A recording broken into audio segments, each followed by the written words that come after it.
Yes. Hello. Hello. Hello. Uh, hello. Hello. Hello. Hello. Hello.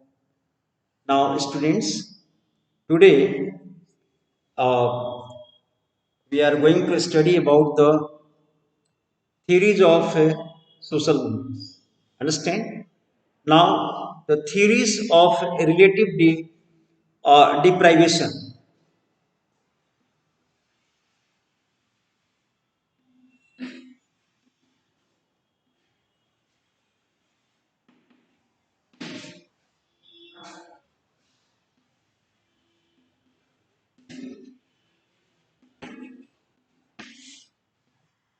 Now, students, here we are going to study about the different theories has been the propounded or the given given by the different scholars. Understand?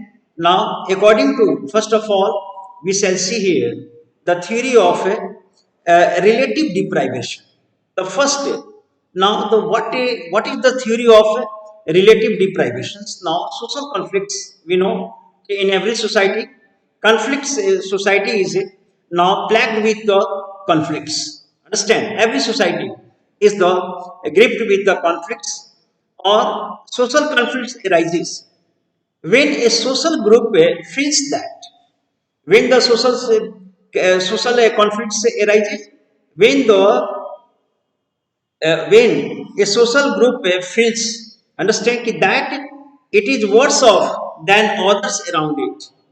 Understand? If the it is worse, now that particular society is worse off in comparison to the societies in others. There are so many societies here. If the many societies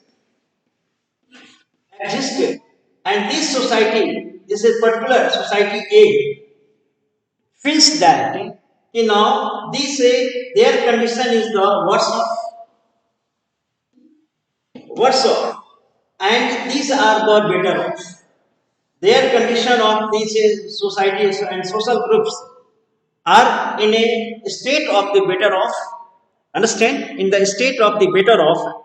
So this kind of the society, this kind of the feeling feels that the better off. Such conflict is likely to result in successful collective process. So this group A now organize a collective protest, a collective procession, a collective protest. Understand? Protest to be the equalized to the to make their position better, equal to these other social groups. Understand? So now, and they also likely to get success in the collective protest, because also all because the people, the person of their all group, their groups particularly feel the worst of in comparison to the other groups. So easily they now collect collect the peoples, collect the such a like-minded people together, and becomes the success in getting the. And this theory emphasizes the role of psychological factors. So under this theory, understand, psychological factor works there. Psychological factors functions such as a resentment and a race in the inciting social movements. So in such a movements which is launched for getting the equality to be the equal in comparison to the other better of groups, if the certain words of groups, understand, tries to organize together, understand, or tries to bring their words of people suffering peoples together. So here the psychological factors work behind this kind of the movement, psychological factors, and in the such resentment, in the such conflicts, the psychological factors works behind this kind of the movement. So the why? the psychological factor. On the basis of psychological factors, the rage, the rage is infused among these group. Among this group, the rage, understand, or they are the persuaded, the anti feelings is created very easily on the basis of psychology. The limitation of this theory are that while perception of deprivation may be a necessary condition for the collective action. So one thing is that in the necessary factor of this kind of the movement must have the one factor and one perception. What the perception? Perception of the deprivation. Deprivations may be the necessary condition.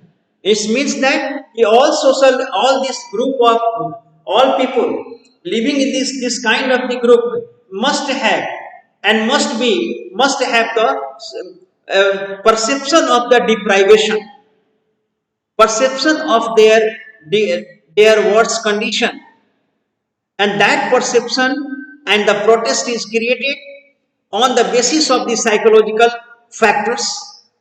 Understand? Psychological factors. So this is and moreover the perception of the deprivation is the one of the condition for the conduct of this kind of the movement, for preparing this kind of the movements. Understand? So this here necessary is that may be the necessary conditions of the action.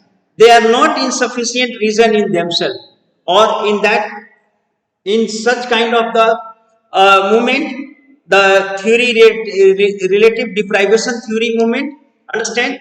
Here is the one thing is that they are not sufficient reason.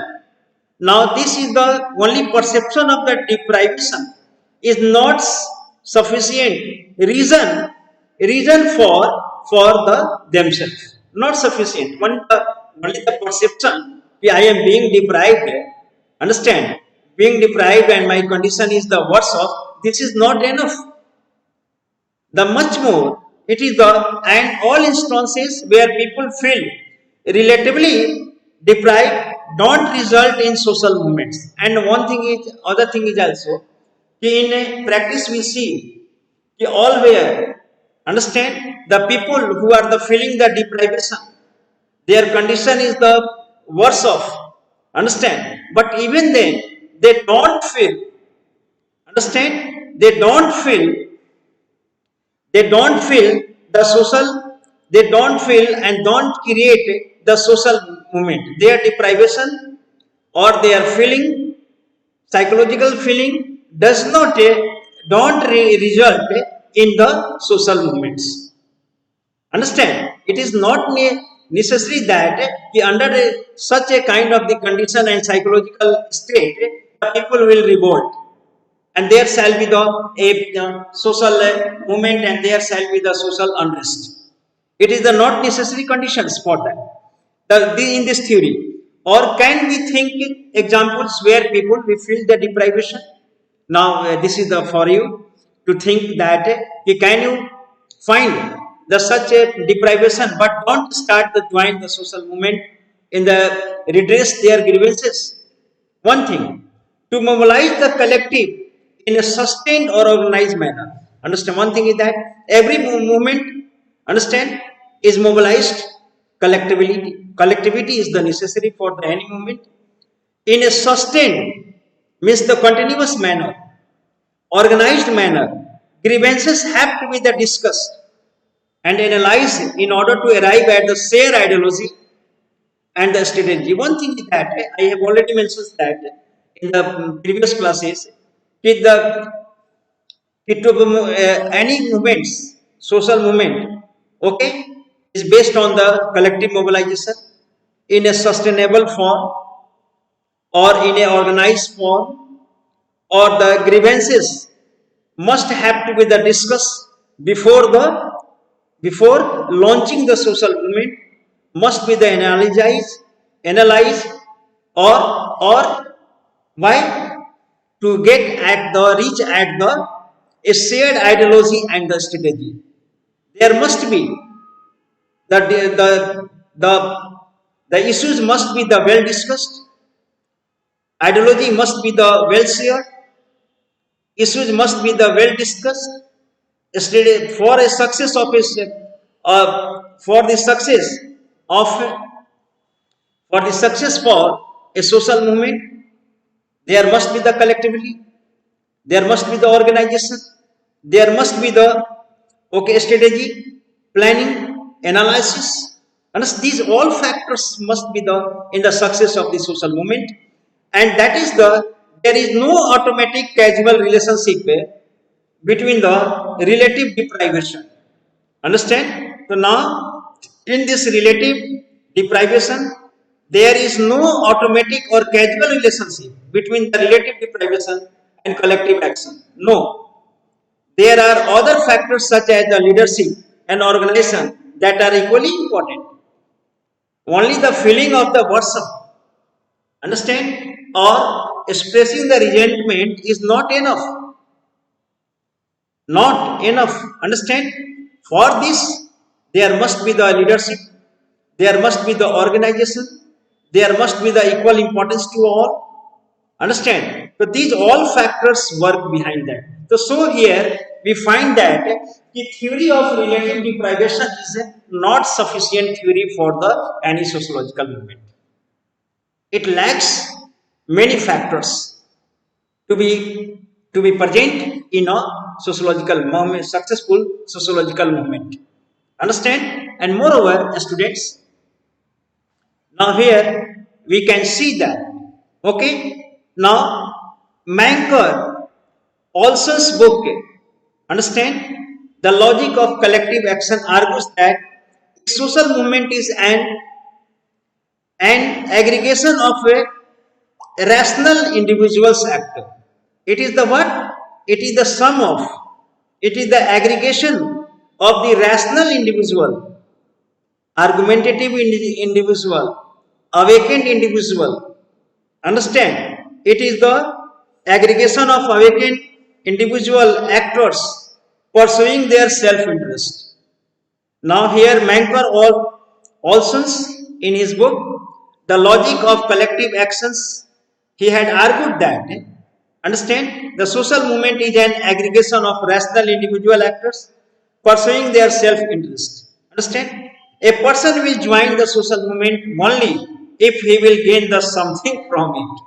Understand? Now the Olson's, Manker Olson's writes that an individual will only join the movement and there must be the inherent interest of an individual for joining this social movement. Must be inherent. Understand? Now, according to that, self-interest motivates an individual to join the social movement. Okay? A person will join a social movement only if he will gain the something from it, and he will participate only if the risks are less than the gains. Only on the basis of prudence, risks of the gains and loss.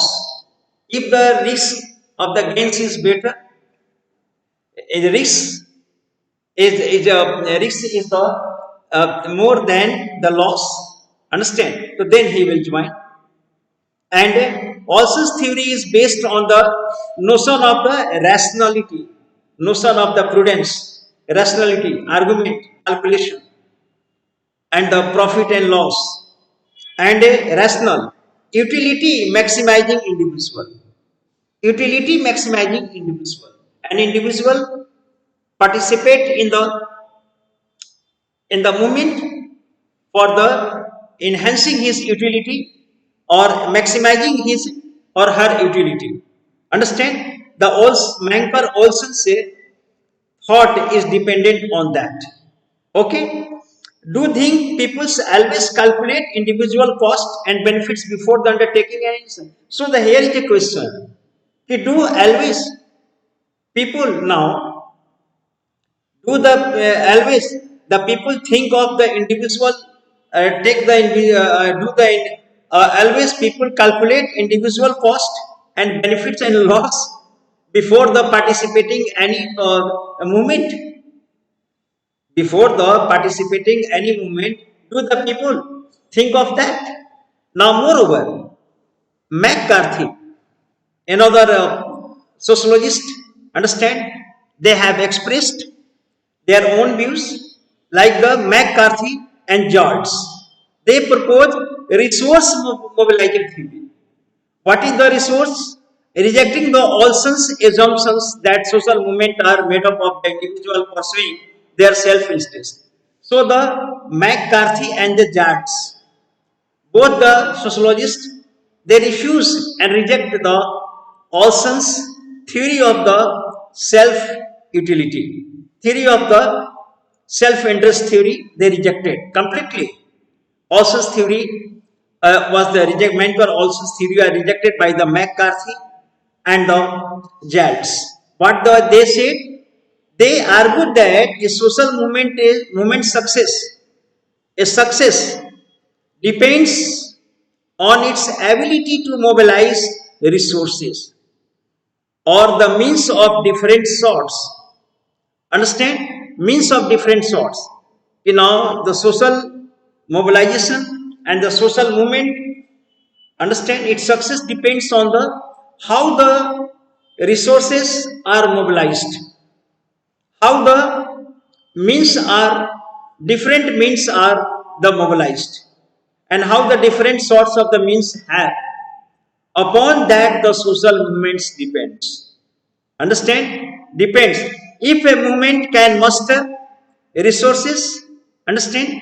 If a movement can muster resources, any movement, resources, such as what the resources of a movement? Leadership, organization, organizational capacity, and communication facilities. Understand? Or can use them within a available political opportunity structure, it is more likely to be the effective. Understand? If these all the elements and the factor of the factors, leadership, understand, or the other factors, other means will be the mobilized very successfully and very intelligently or carefully, so then the movement in any political structure, the movement will be the very effective. Now, critics argue that a social movement is not limited by existing resources, but this resources theory by the McCarthy and the Giles is also criticized. Now, others criticize these sources. Now, critics argue that the social movement is not limited existing resources. Only the existing resources are not the factors of the success of the social movement. It can create resources such as scarcity, new symbols and the identities. It can also create the new symbol and identity as a numerous poor people movement show. We have a history is replete with the movements, understand, led by the poor, lacking the resources. Poor movement show a scarcity of resources need not be the constraint. They are not constrained. Even with an initial limited material resources and organization based movement can generate resources through. The movement itself can generate the resources through the process of a struggle. Movement, if the movement started, a scarce movement started, resources movement started, so the movement had the capacity to raise the resources itself by the process of the struggle. Okay, the thinking of the examples from both the past and the contemporary period. We have the thinking many of the examples we can understand. So now, students, here we can see the social conflict does not automatically in this period. So we have seen in this class the different movements. Okay, how the social scarcity, even in the condition of the scarce, A movement can be the very successful.